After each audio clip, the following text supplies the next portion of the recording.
يضلل فلا هادي له أشهد أن لا إله إلا الله وحده لا شريك له أشهد أن محمدا عبده ورسوله اللهم صل على محمد وعلى آله وصحبه والتابعين أجمعين يا أيها الأمر اتقوا الله إن الله لا يحب المعتدين. Rasulullah muslimin rahimahullah, bapak-bapak, ibu-ibu, adik-adik jamaah muslimah ikhlas yang saya hormati. Alhamdulillah kita bersyukur kepada Allah Subhanahu wa taala atas nikmat-Nya yang memberikan kenikmatan kepada kita. Sore ini kita diberikan kemudahan untuk bersama-sama bisa hadir di masjid ini bersama-sama mereka sholat maghrib, dan kita lanjutkan dengan taklim dengan gembira bagaimana biasanya pada hari Kamis. Dan mudah-mudahan Allah Subhanahu wa taala memberikan taufiknya kepada kita. Yakni yang pertama, memberikan tambahan ilmu kepada kita, kemudian memberikan rezeki, kepahaman yang terhadap yang kita pelajari, dan memberikan pertolongan untuk bisa mengamalkan sesuai dengan ilmu yang kita pelajari. Salawat dan salam semoga senantiasa melimpahkan kepada hasanah kita Rasulullah Muhammad SAW, segala keluarganya, sahabatnya, dan para yang dibawa. Rasulullah muslimin rahimahullah, insyaallah kita lanjutkan kembali kajian kita masih berkaitan dengan waktu-waktu sholat. Masih tersisa sedikit, yakni mendapat pendapat mengenai sholat ketika terbit dan terbenam matahari serta pada waktu istiwanya matahari. Ya, intinya beberapa waktu yang lalu sudah kita sampaikan bahwa Rasulullah melarang untuk kita sholat pada waktu tersebut. Dan ya, tingkat larangan seberapa? Tingkat larangan itu ada yang haram, ada yang makruh saja. Nah, ini beberapa pendapat ya, para ulama berkaitan dengan sholat pada waktu tersebut. Sebagian ulama dari golongan Hanafiyah berpendapat bahwa tidak sah sholat apapun pada waktu-waktu ini, baik sholat fardu maupun sunnah, baik itu qadha atau ada qadha atau ada. Ini menghalalkan hati. Nah, tapi ada kecualinya. Yang dikecualikan adalah kecuali sholat asar hari itu yang mungkin kemarin sudah kita bahas. Orang yang sholat asar dapat 1 rakaat, terus maghrib akan dapat mulai menyelesaikan. Artinya dia melakukan sholat pada 2 waktu yang nanti dibolehkan, kemudian masuk pada waktu yang sebenarnya takhir. Kemudian yang kedua adalah sholat jenazah jika dikhawatirkan jenazahnya itu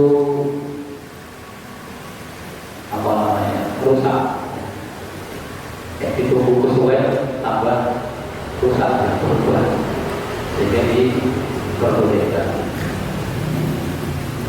Kemudian ditambahkan lagi termasuk sujud tilawah di waktu tersebut dibolehkan. Ada sebagian lagi kalau ulama Hanafiyah menambahkan Juga termasuk sholat sunnah pada hari Jumat di waktu istiwa, yaitu karena banyaknya kejadian pada hari tersebut. Kalau hari Jumat itu kita masuk masjid, biasanya kan langsung sholat ya. Kalau Nabi masjid pada kita. Padahal ketika kita masuk masjid itu belum tentu sudah masuk waktu zuhur, menjelang zuhur, berarti pas matahari istiwa, pas di atas kita, pas waktu di lakukan sholat. Ya, tapi ini sebagian ulama yang membolehkan, karena memang banyaknya kejadian dan sulitnya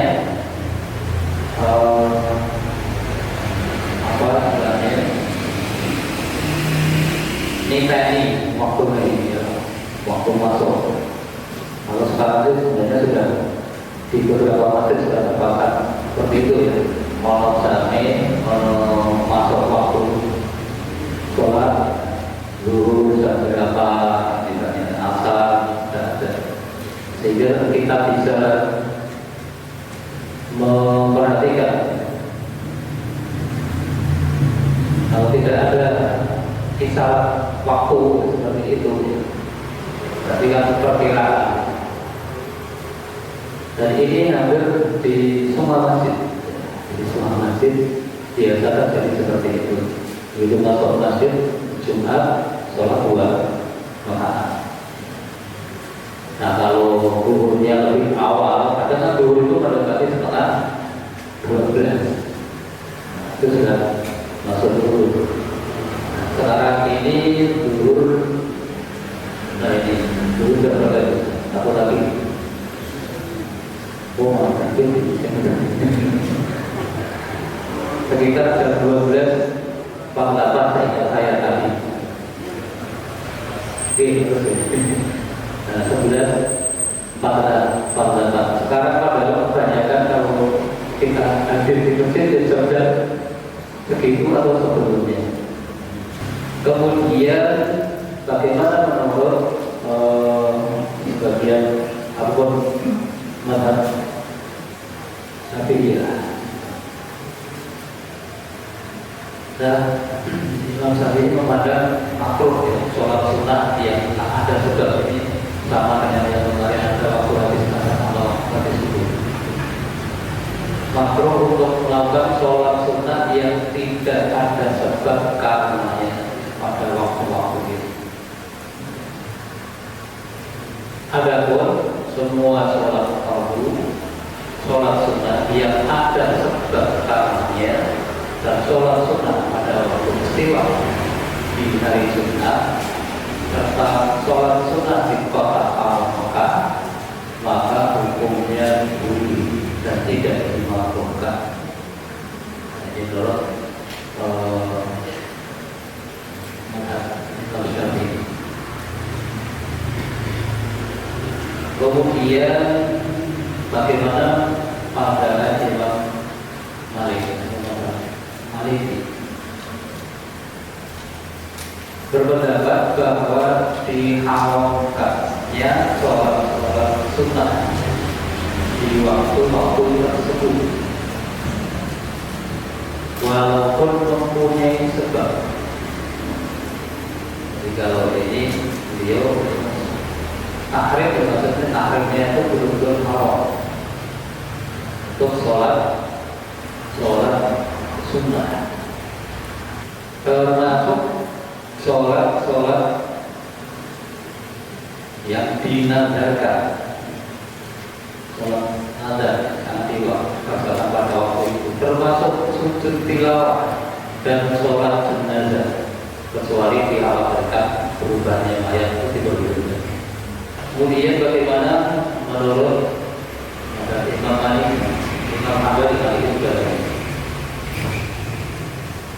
mereka punya pendapat tidak sahnya sholat sunnah manapun juga pada ketika waktu ini, biar itu ada sebab ataupun tidak, baik di kota Makkah ataupun di kota lain, pada hari Jumat atau hari lainnya, kecuali sholat tahiyatul masjid pada hari Jumat itu diperbolehkan. Kemudian bagaimana dengan sholat jenazah? Maka hukumnya haram pada waktu-waktu tersebut, kecuali dikhawatirkan berubahnya ayat. Kalau sudah kondisi jenazahnya tidak memungkinkan tunggu lebih lama lagi, tidak mengapa. Jadi Bapak Ibu, sebagian mendapat bagaimana sholat yang ketika pada 3 waktu terbitnya matahari, kemudian matahari istiwa di tengah-tengah, dan juga ketika terbenamnya matahari. Kemudian berkaitan dengan sholat sunnah sewaktu sudah dikumandangkan iqamah. Sholat sunnah ketika sudah dikumandangkan iqamah. Di sini ada jam ini ya, tiga mukaret menit, biasanya seorang dalam pertanyaan. Tapi ketika tidak ada di dalam waktu seperti itu, maka bagaimana kita mensikapi jika kita sholat sunnah sedangkan muadzin sudah mengumandangkan iqamah. Bila iqamah telah dikumandangkan, maka dimakruhkan mengerjakan sholat tatawwu atau sholat sunnah. Jadi dimakruhkan. Dan bagaimana sabda Rasul Sallallahu Alaihi Wasallam, ada beberapa hadis ya, mengenai hal ini di sunnah ini. Yang di antaranya diriwayatkan oleh Imam Ahmad dan Muslim dari Abu Hurairah, anna Nabi sallallahu alaihi wasallam qala, idza uqimat as-shalah fala salata illa al-maktubah. Wa fi riwayatin illa allati uqimat. Bahwa Nabi sallallahu alaihi wasallam bersabda, bila iqamah telah dimulai, telah dikumandangkan, maka tidak ada lagi sholat kecuali sholat wajib. Lebih riwayat yang lain, yakni kecuali sholat yang dibacakan iqamahnya itu. Jadi kalau nanti ada masuk waktu maghrib, iqamah berarti adalah iqamah untuk sholat maghrib. Ketika sudah muadzin mengumandangkan iqamah, maka bagi kita yang sedang sholat sunnah yang sudah hampir selesai disegerakan, yang baru mulai dihentikan, sing lagi arah lekas orang itu, begitu ya. Jadi makruh hukumnya, karena kemudian sholat tapi itu seperti sebenarnya komat rapuh, sholat rapuh, makro double itu, makro waktunya, makro bahwa itu, makro bahkan nggak salah untuk akhirnya. Jadi lebih baik kita terus komat tulis. Insya Allah sudah tadi sudah niat pengembangan niat, ya. Karena kita berniat untuk berbuat baik. Yang untuk laksana, tapi kok mati ini ngatur bersikomat itu tidak dilaksanakan.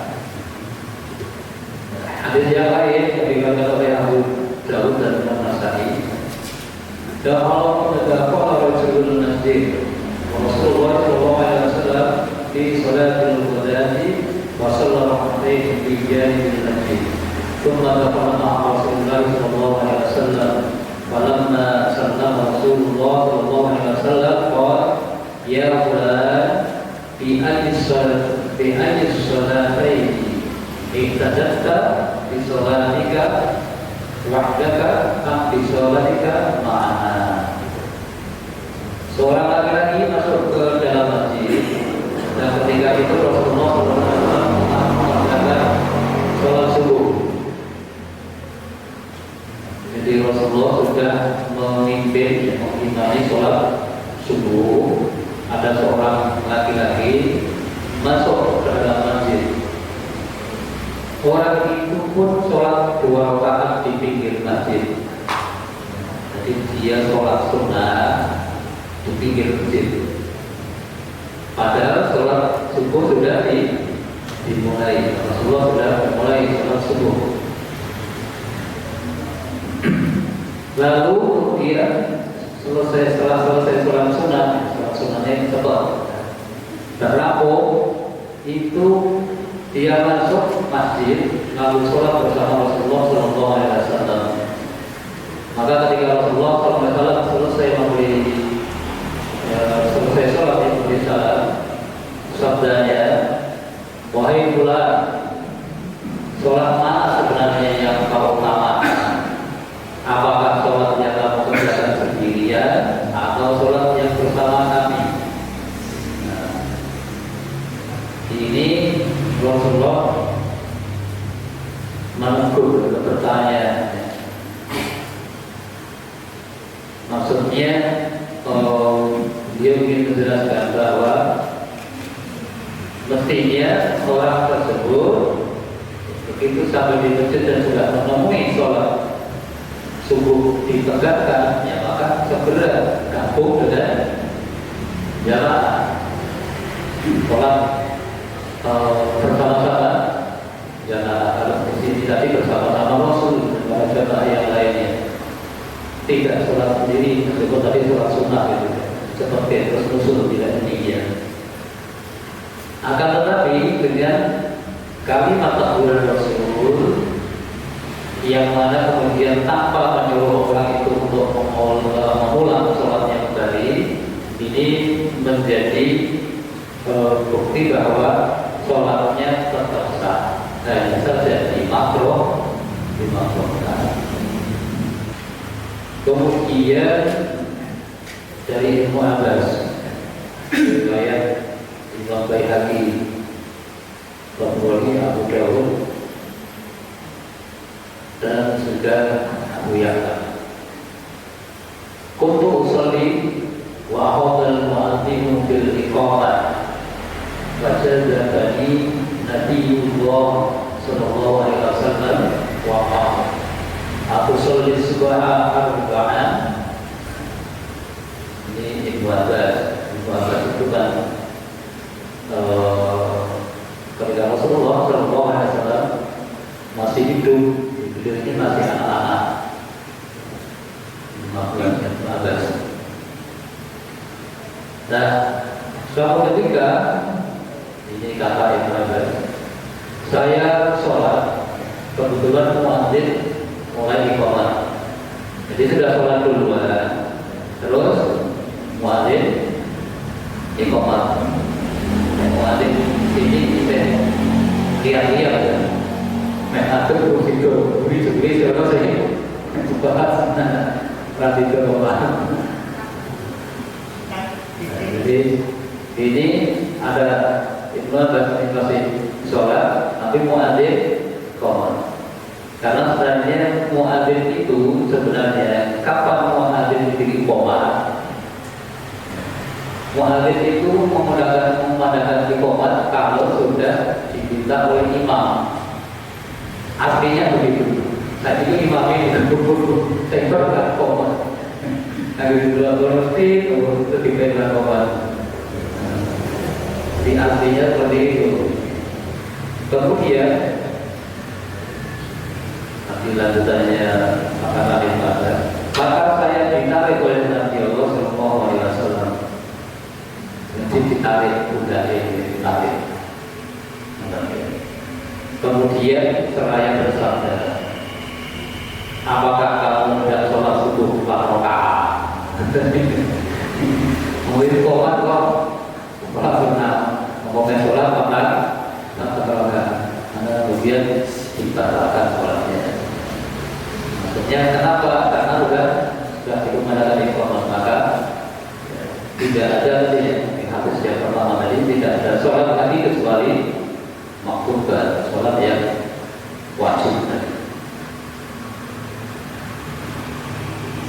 Kemudian masih lagi dari Abu Musa al-Asy'ari diriwayatkan oleh Imam Bukhari, anna Rasulullah sallallahu alaihi wasallam ra'a rajulan yusalli rak'atayn al-ghadati hina a'adha al-mu'adhdhin wa adhin wa qawwada mankibahu wa qala ala kana hadha qabla bahwa Rasulullah SAW melihat seorang laki-laki yang sholat sunnah subuh ketika muadzin telah mulai iqamah, maka Nabi pun memegang pundaknya serta bersabda, kenapa tidak dilakukan sebelum ini? Nah, ini dari hadis-hadis yang menguatkan bahwa ketika sudah dikumandangkan iqamah, maka ketika kita ingin sholat sunnah hendaknya ditunda ketika ya sudah mengumpul karet tahiyat resmi rabu ya diganggu kita. Kalau yang baru mulai mungkin beribadah pada rakaat pertama sudah dihentikan saja, selesai. Itu Bapak Ibu berkaitan dengan masalah waktu-waktu sholat, waktu untuk mengerjakan sholat. Bapak Ibu, sebelum kita lanjutkan, nanti kita akan lanjutkan tentang masalah azan. Monggo kalau ada yang disampaikan oleh Bapak Ibu. Ada kesuwen alim. Monggo. Assalamualaikum warahmatullahi wabarakatuh. Waalaikumsalam. Berkenaan dengan iqamah tadi, Ustaz. Jadi hampir sebagian besar masjid sekarang mengandalkan jam timer kereta. Pak Haris tadi bilang iqamah ada waktunya. Nah, kalau biasanya saya pernah dapat dua pendapat. Jadi ada sudah mendekati iqamah, mungkin masih sekitar 1 menit, ada orang datang sholat sunnah. Nah, wajibnya tunggu tinggal itu kok masih ada. Nanti datang lagi masih ada datang ikut nanti sholat. Jadi wajibnya tunggu terus. Berarti tertunda gitu ya. Nah, di situ pertama kali ada pendapat bahwa nggak apa-apa, itu kasihan, maksudnya menghormati orang sholat sunnah, nanti ditunggu. Nah, tapi saya pernah juga dapat, pokoknya waktu naik orang ada yang sholat juga mulai. Nah, itu saya tanya, kok nggak ditunggu? Kenapa harus ditunggu? Karena sholat wajib lebih utama daripada sholat sunnah. Malah dia bilang kalau mau sholat sunnah ya dapatnya dasi. Nah, itu gimana? Apa sebaiknya? Jadi kalau kita dapat memang sudah mepet, ya kan perlu waktu, kita nggak perlu sholat sunnah atau tetap kita sholat sunnah, tapi mungkin ya itu tadi, jadi nggak tumatina butuh-butuhan gitu. Terima kasih. Assalamualaikum warahmatullahi wabarakatuh. Waalaikumsalam. Baik Bapak Ibu, ini apa namanya, istilahnya sering terjadi. Jadi satu, ketika muadzin ketika mau iqamah itu mengendalikan makmumnya, yang mau jamaahnya, kalau makmumnya adalah sebenarnya adalah imam, jamaahnya ditengok, yang penting sholat sunnah diburu-buru, menghadap, saya sering sholat sunnah. Bagaimana seperti ini? Gak masalah. Kalau sadar, imam yang sadar, karena sebenarnya kan saya bertanya, dan muadzin itu harus berdiri iqamah kalau diperintah imam. Nah, imam yang tidak iqamah kan, benar ya? Jadi dia iqamah, bolos sholat sunnah, apa orang berarti dia laksanakan iqamah. Tapi kalau imamnya juga memberikan kelonggaran, ya, atau lihat jam ini harus disepakati kalau imam kalau jamaah ini misalnya, maka kemudian muadzin memberikan kelonggaran jamaah atau imam juga memberikan kelonggaran, ya, bagi yang sholat sunnah tidak apa-apa, karena semakin banyak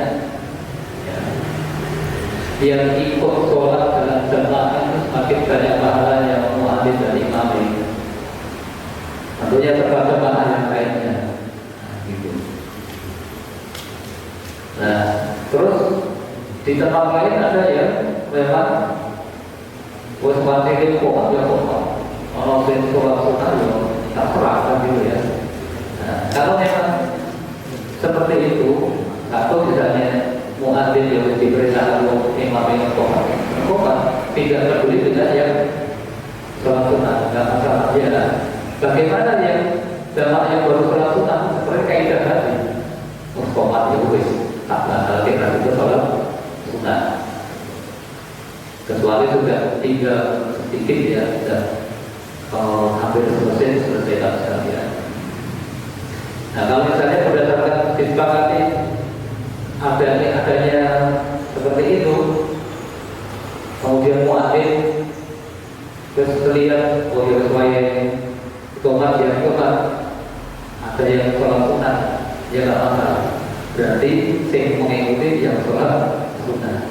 Nah, seperti kaidah tadi gitu Pak. Ya memang di beberapa tempat itu beda-beda. Ada yang memberi jeda itu 10 menit pada waktu subuh diberi jeda 10 menit. Nah, jadi Bapak Ibu, ini menghubungannya sebenarnya kalau kita memberikan jeda waktu ini sebenarnya di ukuran kepentingan pokok. Jangan sampai untuk kepentingan perorangan, kepentingan ya kaum muslimin seluruh jamaah. Rasulullah sudah memberikan rambu-rambu bagaimana memberikan jeda waktu antara azan dengan iqamah, yakni agar memberi jeda antara azan dan iqamah itu sebatas seseorang itu bisa menyelesaikan azannya, bisa merampungkan azannya. Dan azannya apa? Caranya yang mengatakan azannya itu jika dia sedang makan, kan itu baru makan lagi pas, kemudian itu rampung ini azan.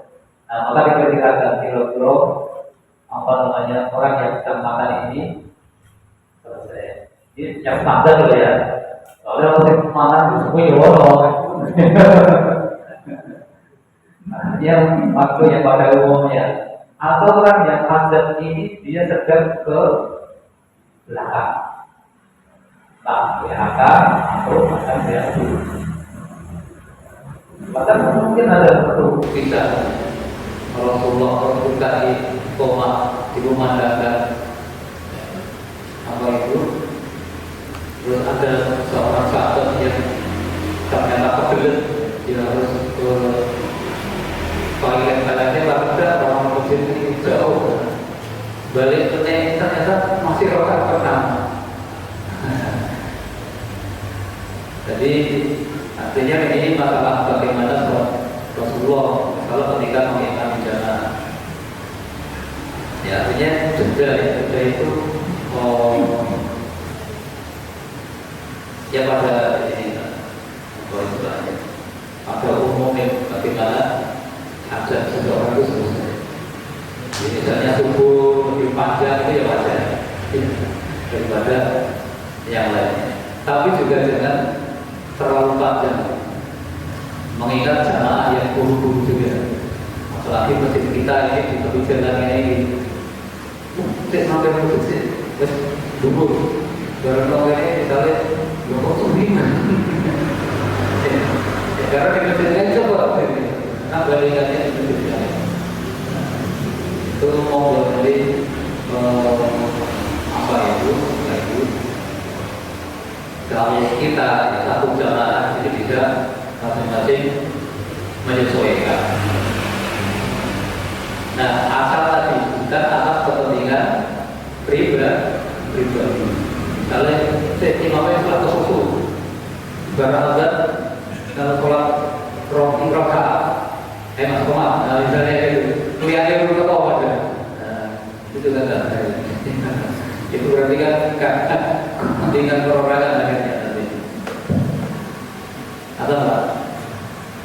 Assalamualaikum warahmatullahi wabarakatuh. Waalaikumsalam.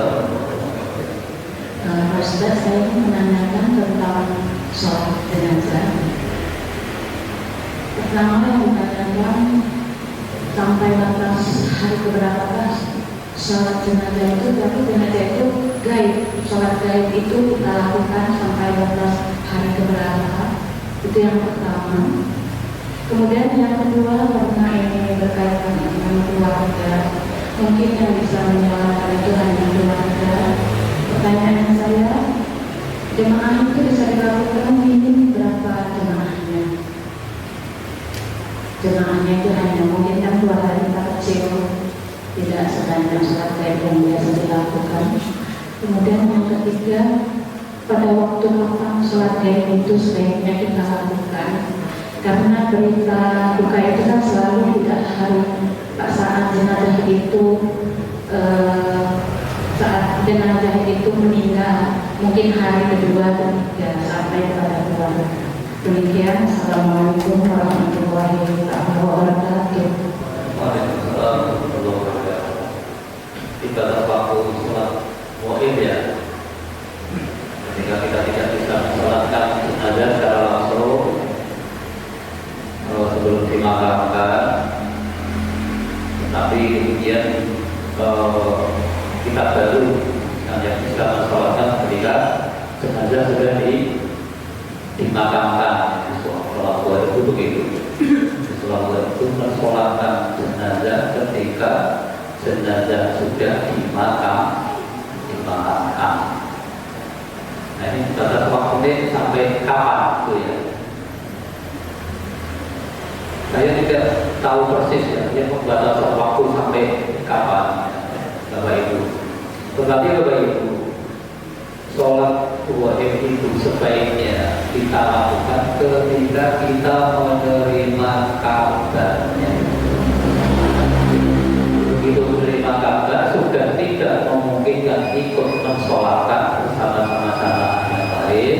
Ya ketika itu kemudian kita sholatkan dari manapun tempat kita. Misalnya jenazahnya di Solo, kita di Semarang, Kurungre, Rombino, ya kita tidak harus naik Solo di sini terus sholat naik sholat dari sini pun dulu.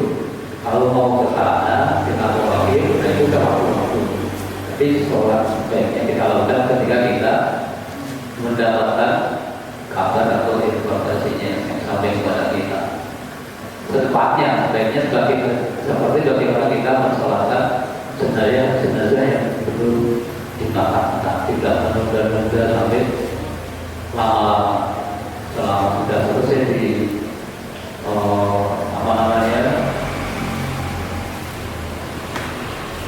dipulasarakan, ya, selesai kemudian disolatkan, dimandikan, dihafali, disolatkan.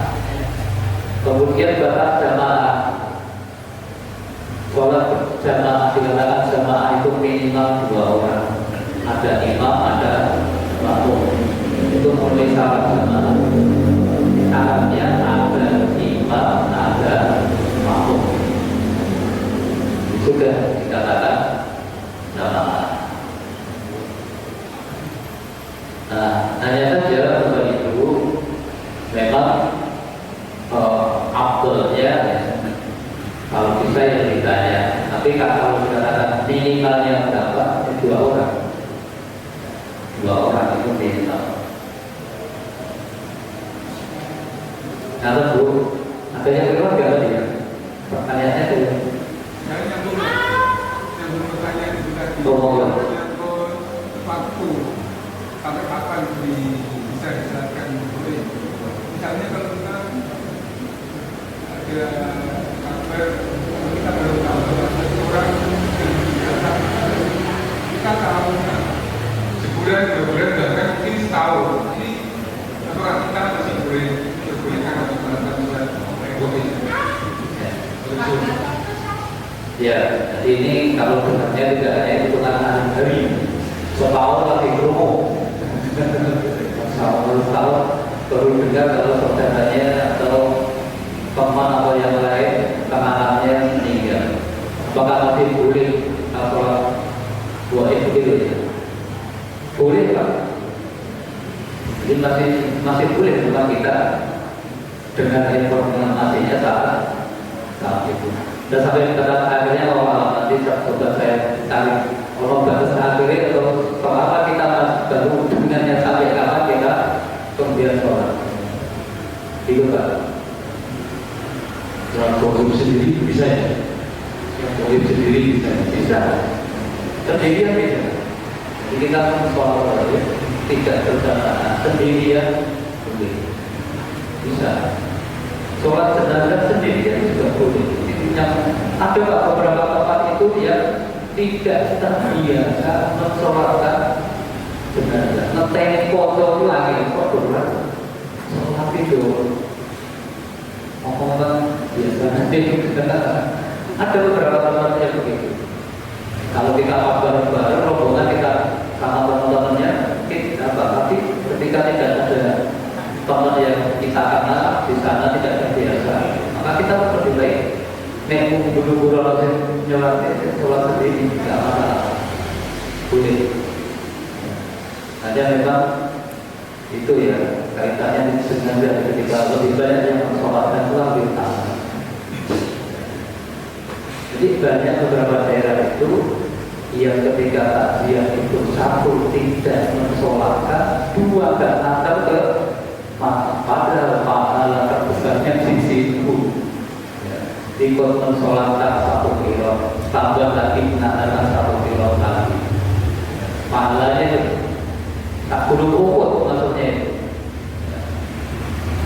Ayatnya satu jam kalau sudah penyampaian itu ya, pahalanya mensolatkan atau menandakan. Tapi di beberapa daerah itu ada yang tidak memperhatikan hal itu. Berjenazah diangkat, pulang, saya ngerti keluarga itu. Warga sama orang-orang dekatnya itu Pak, cukup ya untuk itu bisa. Jadi kita tutup dengan doa berlanjut. Subhanallah wa bihamdihi, asyhadu an la ilaha illa anta, astaghfiruka wa atubu ilaik. Assalamualaikum warahmatullahi wabarakatuh.